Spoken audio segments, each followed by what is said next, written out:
मैं इस वक्त श्री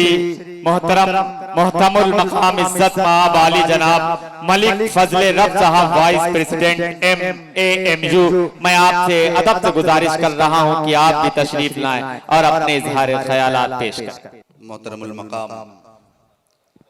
आज महबूब आलम और परवेज आलम साहब का इस खूबसूरत महफिल में इस्तकबाल। आज के इस मुशायरे की सदारत कर रहे पूर्व सांसद मोहतरम मुकीम साहब,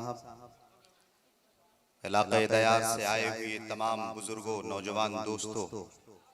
प्यारे बच्चों, स्टेज पे तशरीफ फरमा हिंदुस्तान के मुख्तलिफ इलाकों से तमाम शोराए किराम, तमाम शायरात, तमाम अदब से मोहब्बत करने वाले तमाम शायकीन, तमाम सामीईन, मैं अपनी मोहब्बतों का सलाम पेश करता हूँ, आदाब और नमस्कार करता हूँ। हजारों नगमे वफा की उनकी लबों पे आके मचल रहे हैं, हजारों नगमे वफा की उनकी लबों पे आके मचल रहे हैं, लबों पे लेकिन लगे हैं पहरे तो बन के आंसू निकल रहे हैं। और जुबान है साकित, कलम है हैरान, बताऊं कैसे मेरा से पिन्हा कि बहरे गम में उठा है तूफान तो दरिया दरिया दहल रहे हैं। आज की शाम सर सैयद अहमद खान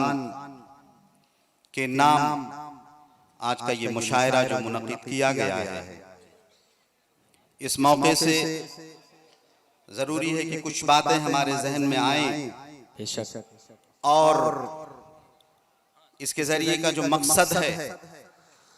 तमाम मुंतज़िमीन का और इस मुशायरे से ताल्लुक़ रखने वाले तमाम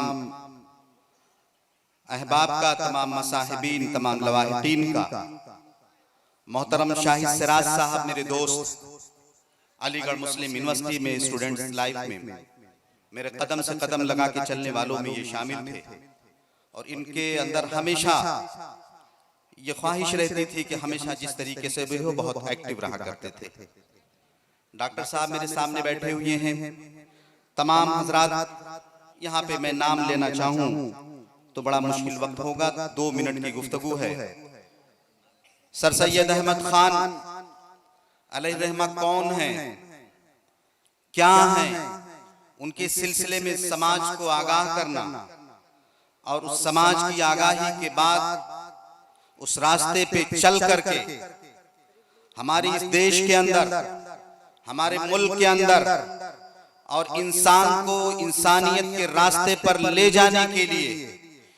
कैसे कैसे कदम उठाए गए और किन रास्तों में सर सैयद अहमद खान ने काम किया है, उसकी जरूरत है कि हमें जानना चाहिए।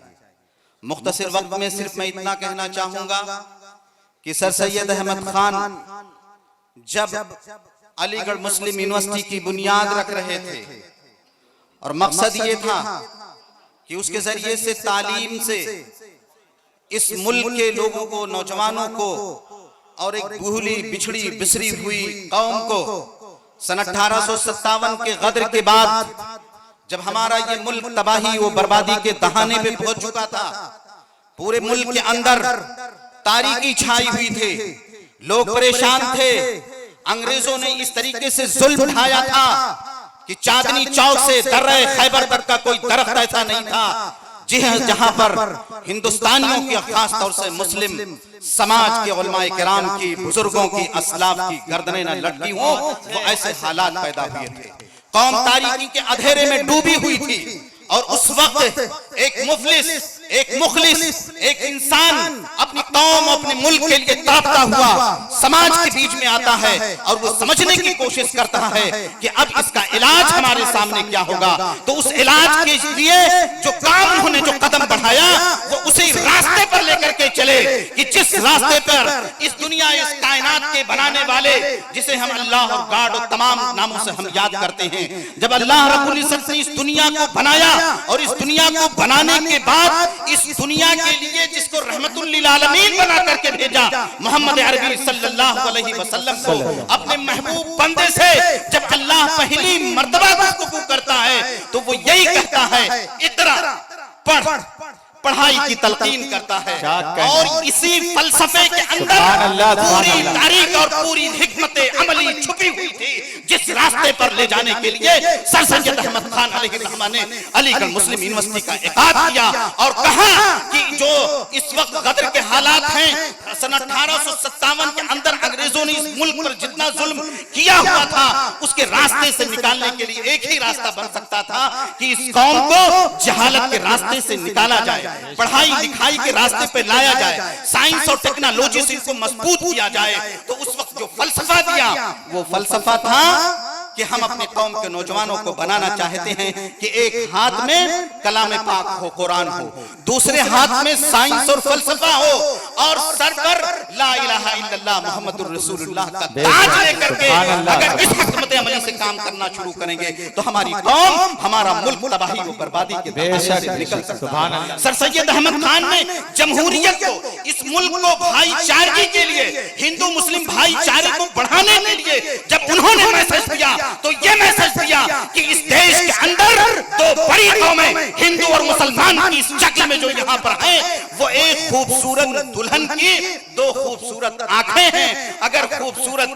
दुल्हन की एक आंख भी खराब होती है तो हमारा मुल्क खराब हो जाएगा। ये खूबसूरती भाईचारे को बढ़ाने के लिए और हिंदू मुस्लिम भाईचारा पैदा करने के लिए पैगाम दिया। और कभी सर सैयद अहमद खान ने इस मुल्क को गुलदस्ते के मुताबिक कायम किया कि ऐसा मुल्क है जिसमें सैकड़ों किस्म के फूल हैं, जिसकी रंगत अलग है, जिसकी खुशबू अलग है। इस तरीके से उन्होंने इस देश को पेश करने की कोशिश की और उसके लिए जिन परेशानियों से उन्हें गुजरना पड़ा, मैं आपको बताना चाहता हूं कि ऐसे हालात थे, अंग्रेजों का जुल्म अपने शबाब पे था और नवाब जो उस वक्त के थे वो रक्सो सुरूर की महफिलें सजा करके, उनके घुंघरू की तान में तान मिला करके वो मदहोशी के आलम में सोए हुए थे। सर सैयद अहमद खान ने उन नवाबों को जगाने के लिए अपने पैरों में घुंघरू बांध करके उस स्टेज पर जहां पहुंच गए जहां पर रक्कासाएं नाचा करती थी और कहा कि ऐ मेरे कौम के लोगों, आज तुम इस तरीके से क्यों सोए हुए हो। जब सर सैयद अहमद खान अलैहिर्रहमा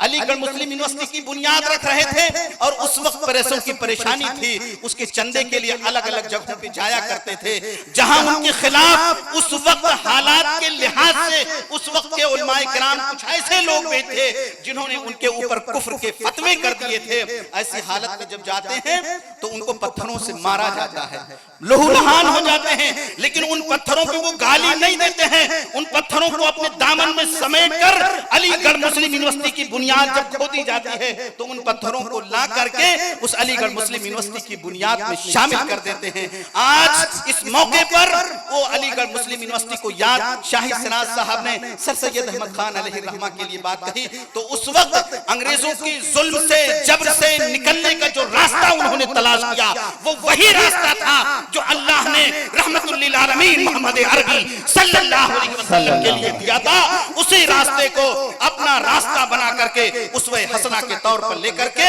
तालीम से आरास्ता करके मजबूत करके पूरे देश के अंदर मोहब्बत और गांगत की कैफियत डाली। और जब अलीगढ़ को, जब सर सैयद अहमद खान को याद किया जाएगा तो उसके साथ साथ अलीगढ़ मुस्लिम यूनिवर्सिटी को भी याद किया जाता रहेगा। इसलिए मैं इस मौके से इतना जरूर कहूंगा कि ऐ अलीगढ़, ऐ जवां किस्मत दबिस्ताने को हन, ऐ कि शमे फिक्र से ताबिंदा तेरी अंजुमन और मशाले मीना से रोशन तेरा पैमाना रहे। मशाले रोशन मशाले मीना से तेरा